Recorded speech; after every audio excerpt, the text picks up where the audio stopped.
अस्सलामुअलैकुम। पाक हफ्त जुबान न्यूज में खुश आमदीद खबर शामिल करते हैं। हमारे नुमाइंदे अहमद खान नियाजी हमें अपडेट कर रहे थे कि सियालकोट के सिस्ता रमजान बाजार में विजिट के दौरान मावन खसूसी वजीर आला पंजाब बराए इत्तलात डॉक्टर फरदौस आश ऐवान और असिस्टेंट कमिश्नर सियालकोट सोनिया सदफ में तकरार हो गया। डॉक्टर फरदौस आश ऐवान सियालकोट शहरियों की शिकायत पर बरहम हो गयी।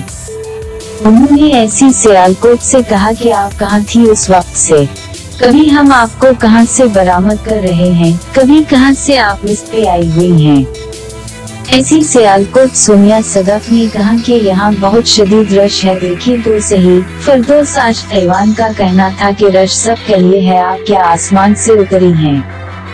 हाँ जी बिल्कुल, मैं आसमान से नहीं उतरी हूँ। असिस्टेंट कमिश्नर सियालकोट सोनिया सदफ का फरदौस आश ऐवान को जवाब।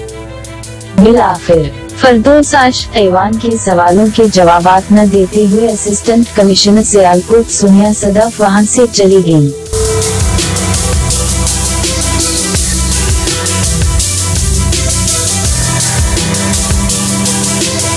मामले पर रद्द अमल देते हुए असिस्टेंट कमिश्नर सियालकोट सोनिया सदफ ने कहा कि हम रोजाना दलील ख्वार होते हैं, ये बात करने का कोई तरीका नहीं है।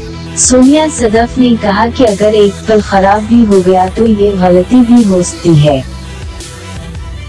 चीफ सेक्रेटरी पंजाब जवाद रफीक मलिक ने सियालकोट में वाकया पर रद्दअमल देते हुए कहा है कि रमजान बाजार में इंतजामी अफसर के साथ गैर मुहज़्ज़ब बर्ताव की मज़म्मत करते हैं।